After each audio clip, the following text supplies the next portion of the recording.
name is Curtis Christopher Greene, and I'm running for the position of mayor, Detroit City. Please share your Detroit background and relationship to Detroit. Your history of being a Detroiter. Well, I'm a lifelong Detroiter. I've been to all Detroit public school systems. I graduated in 2003 from high school, from Central High School, on Tuxedo and Linwood. Also the first school in the city of Detroit, a high school rather, should I say. So I got a rich history with the city. Grew up just like mostly everybody did that grew up around in these parts on the west side. It was real rough. Got in some trouble, but later on down the line, got it all together. Met some great people like Keith Bennett, the Flip the Script program, went through the Flip the Script program, and they got me college proficient because I had forgot all my education in that like 5-year space or something. So it was a story. My reading was like 4th grade and my math was 3rd grade. They got me college proficient in 3.5, 4 months, and went on to get my master's in marketing, bachelor's in marketing, 9 doctoral credits. I would have continued on in my doctorate, but I couldn't afford to do my residencies. My father had passed in 2013, right after I got my BA, so it was real hard financially because he was helping to support, though we all were doing our own thing at that time. My father was like a pillar to my family, and when he fell, we were in disarray. So essentially, getting into the political arena saved me, but that wasn't the reason why I got into politics. My ex-girlfriend was killed in 2011, and the first act of activism I did was to go look for her with Detroit 300. I'm talking about Jasmine Light. It's documented. Well, we didn't find her. 2 months later, they found her in the river. And I felt like I failed her because like when I saw that we weren't on the right page, I just kind of like backed off because I wanted to go to school and she wanted to be in the streets, and I know how that thing works. Even though she she just liked to be around that atmosphere. Some girls like to be around bad guys.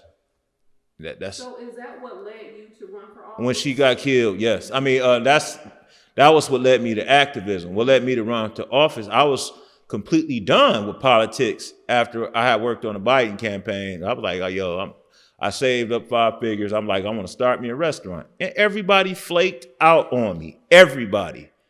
It was unbelievable. They didn't think I was gonna save the money anyway, probably. So they decided not to. So I'm working in this plant and I'm hating it. People stealing from me at this job. And I read a news article and it said 4 out of every 10 families in Detroit are in dire poverty. And something said, son, you gotta run again. You gotta try one more time. And that was it. I went and drew petitions. First, I was still trying to work with, the job. But then they talking about my position had got canceled. And they had me working on these like conveyor belts, doing a barcode for other seats at the Bronco plant. Bronco would make seats, Bronco and Ranger, while I was at the Lear plant over there off of Shoemaker. So, it's just a thing, man.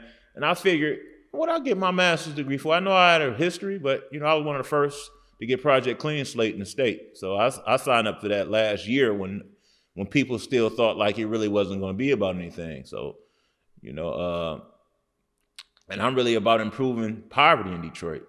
I mean, that's my platform. I studied Ayanna Presley's Guaranteed Job Bill, and I've looked around the country. Detroit is #1, the most dangerous place in the country again this year. And the reason it's that way is because people don't have the opportunities, and people are going to find a way.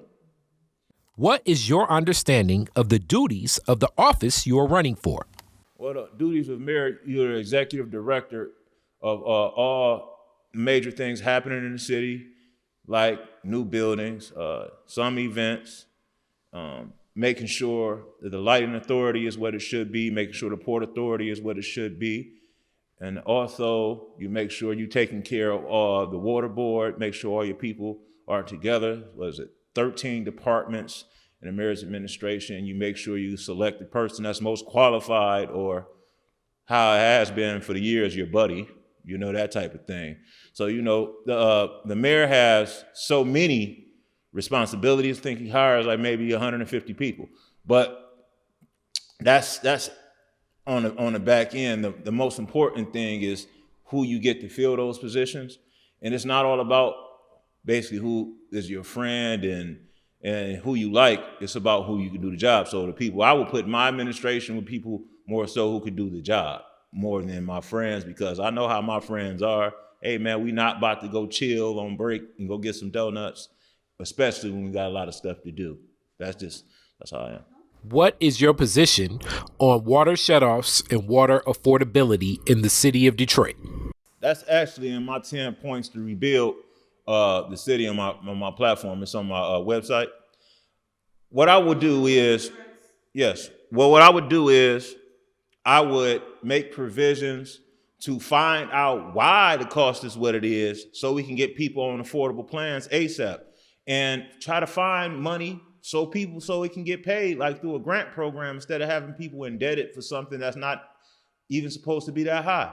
I was told by a council member a few years ago, I'm not going to say her name, but they don't even know what you really owe for the water plant. They just essentially giving people bills. How that works, I have no idea. So they're just like taking rough estimates and giving it to people. So, and this is from something I heard from the inside, something that's not going to be common knowledge, but it's a reality, because at that point, when that person spoke on that, that's when, it was way before the pandemic, but it still was like a major problem. It was 100,000 people who lost their water. What's your position on the repayment of residents who have been overassessed and overpaid property taxes? Well, I really feel like more along the lines of the same thing, something that needs to be granted to these people because these people have been wronged. I would urge federal colleagues to get involved in that, because that was robbery. How can you give somebody's money away, as overassessment, and also people who lost their pensions through the bankruptcy with Jones Day? Those people were still, a lot of them passed away during the COVID thing though, unfortunately. But a lot of those people are still alive and they have nothing to rely on anymore. What's your definition of police reform? Do you feel it's needed in Detroit? If so, in what ways? What is your position on facial recognition technology? Well, police reform is when you go to a police department that hasn't been really effective and you start changing the way officers are trained and how they interact with residents in whatever respective community that they're in, due to whatever is that community's norms, supposedly. But that never really happens. I mean, maybe it's an inside boys club thing, who knows? But when they hit the streets, it's never as it's supposed to be. After all they said they were gonna do before, when they kicked in the door and shot the little girl, what was it, before Gabi? Was that before Gabi? When they killed the little girl in the house? When the police did that?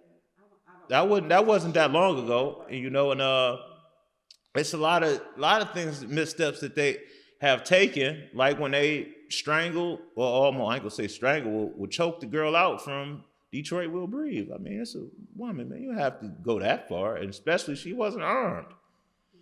So it's a lot of things you can say, but really it's about the leadership. James Craig was a conservative. He policed like a conservative. He even gave the KKK police escort when they came downtown. I was there, I saw it. So, I would say in an 80% black city, I would have black leadership, strong leadership, and somebody that could identify with young black men and young black women, because young black women are getting killed too. And it's senseless. What about the facial recognition piece? Well, facial recognition, what do you think it has done with, and what is it? Facial recognition is also with prior to Greene. I believe some of those cameras do have facial recognition technology. We're still the most dangerous city in the country. You tell me what it's done. How would you enhance Detroit's neighborhoods, and which neighborhoods would be your priority? Any specific one? All all neighborhoods would be priority. I'm not somebody that's going to try to penalize somebody for being successful or something like that. But my neighborhoods, like this neighborhood here, where I grew up around, we need to be priority because, I mean, the mom and pop element is virtually gone. You know, people don't really know anything about the programs that go on for the city. Like, I found out about Flip the Script because Mayor Kwame Kilpatrick got on the radio. You know, it wasn't nobody who knew something about Flip the Script in my neighborhood, really, but me. And that is an issue with a lot of opportunities. People, they just don't know. And people want to get ahead, but they don't know how.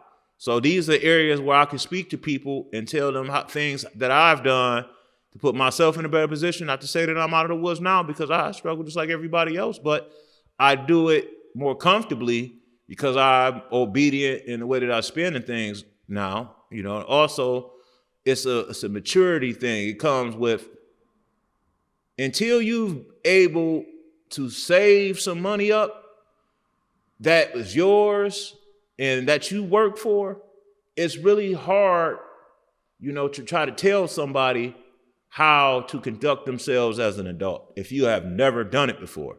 You see what I'm saying? So even if you live with people, you got still, if you have to maintain your own will, you respect it differently. So the resources that I would put my hands, it won't be misappropriated like the failure with the blight. And Obama gave you $430 million, then you turn around and get 220 more. What's happening? It's still the same, but maybe worse. So it's things that I just would do, just be steadfast and do what I'm saying I'm gonna do. You know, anybody asking you nothing scientific, just make things better. That's all you have to do. What is your plan and position on abandoned properties like schools throughout the city of Detroit owned by the Land Bank Authority? Well, what I've learned in these 8 years, going on 9 years that I've been in politics, is you can get legislation speeded up for the things that you want to get taken care of. It's the things that you look like that are not that significant that gets pushed on the back burner. That's essentially what happened. He put legislation in front of, Whitmer put legislation in front of him for Project Clean Slate because he wasn't on board with that. Then he hopped on. Anything major that needs to happen, all you have to do is be firm and stand on it. Get people to see if more people are successful, Detroit will have more money. Detroit is poor now. We never was this poor before 20 years ago. The reason why it is because people don't have the opportunities. And unemployment is crazy. It's over 30%. We're number 2 in the country. And that's what I'm saying. When you say words like resurgence and comeback city, and all you have to show is the Riverwalk, I mean, something is seriously wrong. Are you familiar with and what is your position on the Detroiters' Bill of Rights? Well, the Charter Commission, man, we have problems in Detroit we shouldn't have. All that's in the charters is the rules and regulations of everything as far as your powers as a political official, what can and cannot happen while campaigning, and nobody really follows this stuff. I'm gonna be honest. People that's incumbent, they're not supposed to have their staffers out campaigning for them, and all of them do it. So, it's just, I would advocate more for the charter getting a little respect because nobody respects it. And when you don't respect the residents' bills of rights, what is that telling you? The people, it's authoritarian. That's not democracy. And that's essentially what's happened with Detroit as far as suppression in the media and so forth. It's suppression. They don't believe in democracy here. They just want the people who got money to be able to speak for everybody. And they can't speak for everybody because they are the most out of touch. What do you see as the future of Detroit? What I see as the future of Detroit is like with the High Detroit Dream Detroit incentive that will for population retention, because we have a major bleed. I believe we were under 660,000 population. Ever since Doug has been in office, we done lost probably like 80,000 people or close to 80,000 people every year. I mean, If somewhere is that great and it's resurging, why are all these people running away?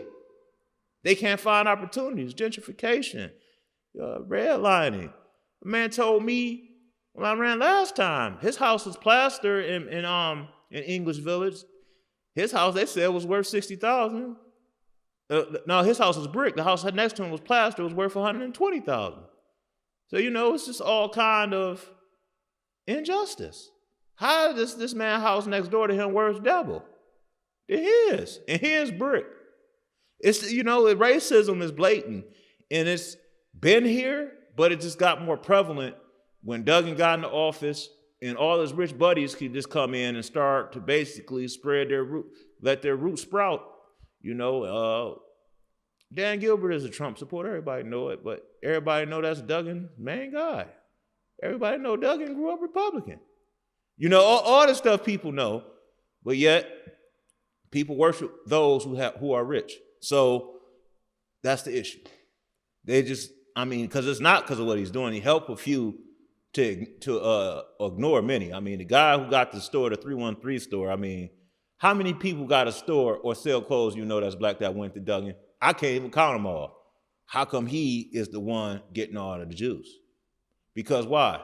You see what I'm saying? There is no reason. He was the one they picked so they could ignore everybody else. That's the strategy. Why should Detroiters vote for you? Well, Detroiters should vote for me because I'm going to get the job done. I'm a no-nonsense person, but I'm also fun-loving, and I'm also a person that's going to make sure that Detroit is where you need to be at. Nobody is going to be saying, Detroit anymore if I get in. Trust me.